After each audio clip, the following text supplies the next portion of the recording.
Le risque avec ces révélations à répétition, c'est que le public se dise, l'opinion publique, on ne peut rien faire. Je crois que c'est complètement faux. Je pense qu'en particulier, on peut prendre à la racine le problème de l'optimisation fiscale des multinationales et y apporter une réponse rapide et radicale. Pour ce faire, il faut changer la façon dont on taxe les profits des multinationales.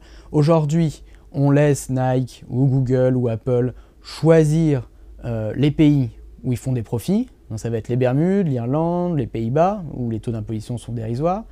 Il faut changer le système et décider pour eux où leurs profits sont faits. Et la façon la plus simple, c'est de dire partons des profits mondiaux consolidés d'une entreprise comme Nike, et ensuite demandons à Nike où est-ce qu'elle fait ses ventes. Et si Nike fait 10% de ses ventes en France, alors le fisc français peut dire eh bien 10% de vos profits mondiaux consolidés sont taxables en France. Et ça met un terme à l'optimisation fiscale des multinationales parce que les clients de Nike, ils sont en France. Nike ne peut pas les envoyer aux Bermudes.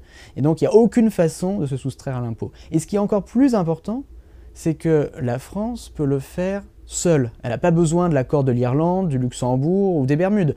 Elle peut dire demain, la condition pour qu'une multinationale opère en France et le droit de vendre ses produits en France, c'est qu'elle nous fournisse cette information, ses profits mondiaux consolidés, la fraction de ses ventes mondiales faites en France. Et à partir de ça, on va calculer l'impôt dû en France et c'est terminé.